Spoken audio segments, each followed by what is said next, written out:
Right, a little bit of information for new Mavic Mini owners. Okay, that little card that you get in there that comes with the Mavic Mini, the quick start guide, that's not the manual. Matter of fact, that thing's kind of dangerous because it lets you get the Mini up in the air before you actually know what the drone can do.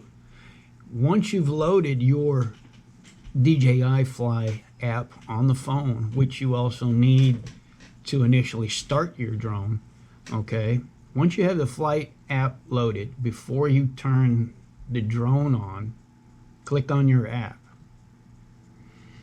Okay, now when your app opens up, the first page it opens to, and I'm waiting for it to open, all right, you're going to get this profile page right here. Okay, if you look at it, it has several things on it. It has your album, sky pixels. It also has your profile in it. Okay, if you click on the profile part of it, okay, it's going to actually show you how many flights you have. This is where a lot of your flight information is. Okay, you connect your aircraft. Okay, now up here in the top right corner, okay, you have another, it says Academy. All right, when you click on Academy, it brings you to this page right here. All right, now first time users, it's not going to show Mavic Mini. Okay, you're going to have to select your aircraft. Okay, right now they have a lot of stuff in here. They have the Pro, the Spark, and everything else. It gives you the tutorials, but that's about it. Click your Mavic Mini. Okay, get out of it. Now on here you got functional tutorials. Wow, my English is bad. Okay, it's going to show you a lot of stuff you need to know: how to charge it, how your camera works, how to take off, how to bind it, all the questions that you guys are asking on the pages. Okay, tips, flight safety, and over here, you click over here is a big one. Okay, it has the user manual. Okay, you click on the user manual and it will download the actual manual. That manual has the information that you need, how your RTH works, why when you tapped RTH it didn't do anything, because you got to hold it down. Okay, it tells you the 3 modes where it will do what's called a smart return to home. Okay, shows you how the vision system works, what the vision system is. A lot of things of that nature are all right there for you to use. Okay, please read the manual before you put the drone up in the air. Okay, I know the Mini's light, and if it hits something, it's no big deal.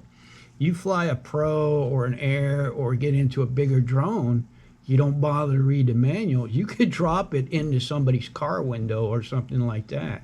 A lot of the information that you need to not lose your drone is right there. Read it before you put it in the air, please.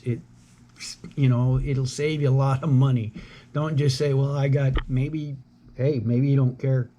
Maybe you're, which I've seen the comment, I've got DJI Refresh. Say, hey, that's your choice.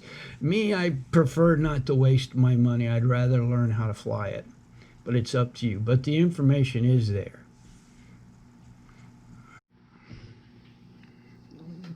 All right, this is more related to a question that seems to come up in the group at least every other day, is flying over water. Okay, there's a lot of myths and confusion and everything else going out there.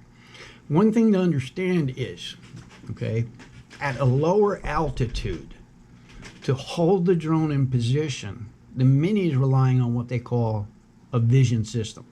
Okay, now one quick bit of information: GPS, the closer you are to the ground, the more you have a deviation. You can have anywhere from a 3 meter to a 10 meter error in GPS, depending on how many satellites you have and how close you are to the ground. All right, 10 meters is a big drifting mistake, and you see it in a lot of the lower end drones that don't have bottom sensors. For those of you that did the mistake that I did and bought the Xeno, All right, no bottom sensors. Had a hell of a time staying in position. All right, and maintaining height. Used to have what we call the Xeno drop, where it would bury itself bad. It dropped anywhere from 3 to 10 feet without you having to do anything. All right, the Mavic series, and I don't know about the Phantom. I don't have them. The Mavic series drones use what they call the vision system to compensate for this GPS deviation. The more satellites you have, the more accurate it is. As you get higher up in the air, the angle of the satellites also allow the Mini to do a better job of pinpointing its location and maintaining a hover in one place at a specific height.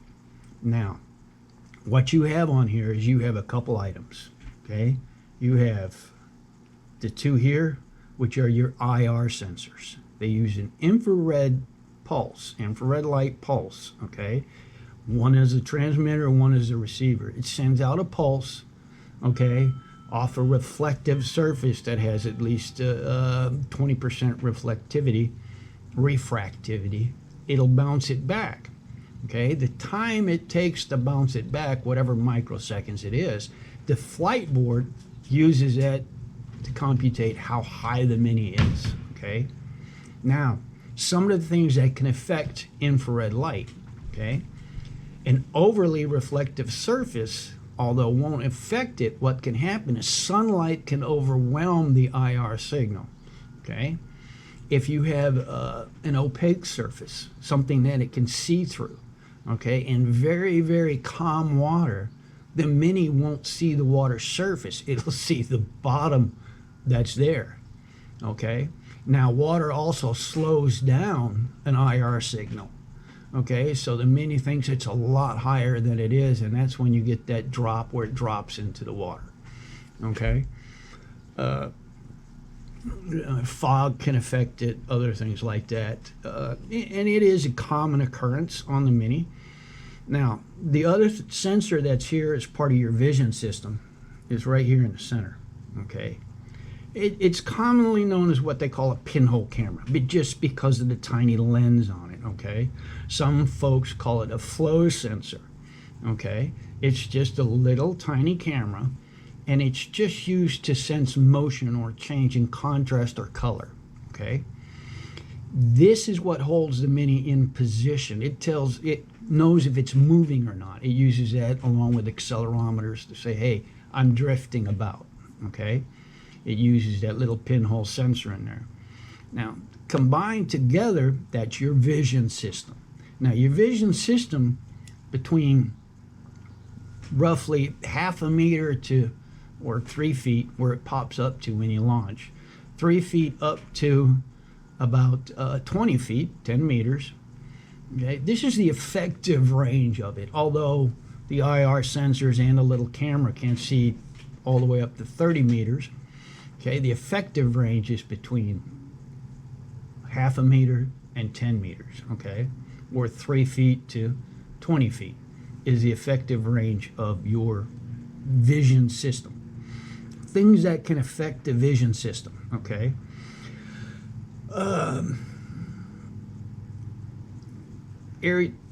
flying over surface that doesn't have any contrast. If it doesn't have any contrast, the Mini can't tell if it's staying still. Okay, it kind of needs it like the grass or something like that. If you were to fly the Mini indoors over a carpet that just has one color, doesn't have any pattern in it at all, the Mini's going to drift around really bad because it can't see where it's at, and GPS is blocked because you're indoors. You can do the same thing flying over certain surfaces. Okay, it can block this camera. Like I said, once again, you fly over water or snow or very, very green grass or corn stalks. I found that out. It can affect the vision system. It can affect that tiny pinhole camera. Can't see enough contrast to tell if it's staying still. So it drifts around a lot until the GPS tries to correct it. Well, that's how you end up crashing into stuff going sideways and stuff like that. Plus, as you fly sideways, the more it thinks it's drifting, the more it tries to correct it. You'll pitch the Mini from one direction to the other. which can affect the IR sensors, which is determining your height. So yeah, you start drifting off one way, it pitches up, the Mini thinks it's higher than you told it to be, it lowers down, oof, you've turned it into a dirt dart. Okay, there is a misconception, which I'll show videos a little bit later, that the putting it in sports mode shuts off these sensors. It doesn't shut off the sensors. A lot of folks have made this assumption because, well, you know, my Mini won't maintain height, or I almost hit the ground. As you fly the Mini, okay, the faster you go, the more the Mini's going to pitch. Okay, as it pitches, it's changed that angle, okay, of the IR sensor, okay, which is going to change the signal response. The Mini now is going to get the wrong response of how high it is. The other issue that happens, you fly real fast, real low to the ground. First of all, you're blocking the light real low to the ground, okay, and if you're flying over, say, a dirt surface or over grass, you lose that contrast. The Mini does not know really what it's doing, whether or not it's flying in a straight line or if it's drifting side to side. That can hurt you. Okay, once again, a lot of this information is in your tech manual, but learn it on here. Okay, and like I said, going in sports mode does not shut off the bottom sensors. You do not have the ability to shut the vision system off on the Mini. Okay, some of the other drones, the Air, the Mavic Pro, the Spark, yes, you could go into the advanced settings and shut off the vision system, but it does not shut off in sports mode. What happens in sports mode is the same thing with the Mini. Okay, like I said, I'll show you a video a little later on where I'm putting my hand under the drone and watching it rise up.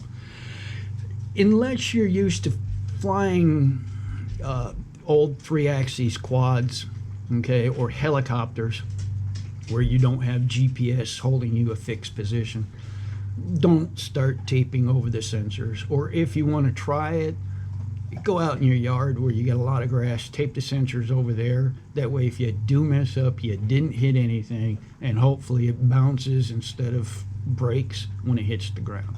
Okay, just for your information on this. All right, this is once again part of some beginner information and to dispel some myths about the Mavic Mini and what sensors are turned on and off. All right, first thing I'm going to do is I'm going to take it into sports mode. All right, it is in sports mode. All right, it is the Mavic Mini. All right,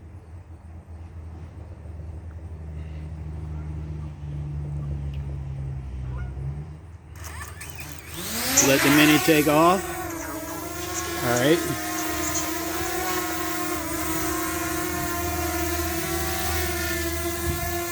Now I just lowered the Mini a little bit, makes it easier to do. All right. Still in sports mode. Now, if I put my hand under the Mini, it goes up. Now, the reason why it goes up is because the bottom vision sensors are still active. Okay, going to sports mode does not shut off the Mini's vision system. It is still in sports mode. All right.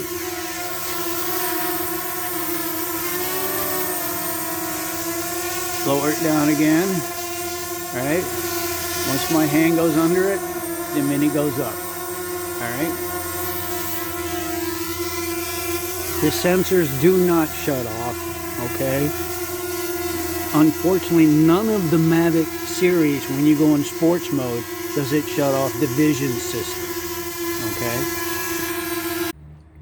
Okay, this time I've got the Mavic Pro out here. Okay? To show some people some of the same things that's going on here. Alright? Now, you shift the Mavic Pro into sports mode from a button on the side. Okay? Now, when I shift it, it displays a message. Intelligent flight modes have not been enabled. Okay? It disables them. It disables the obstacle avoidance sensors in sports mode. It does not disable the vision system. Okay? Now, give me a minute. Take off.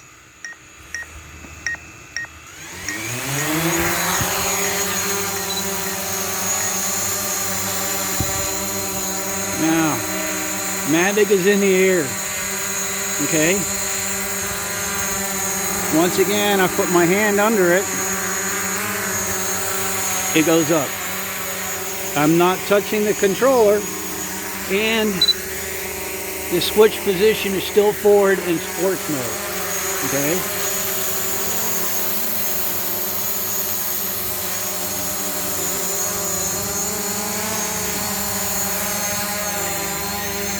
Controller, once again, it goes up. Okay. Sports mode does not shut off the vision system. Okay, let me land.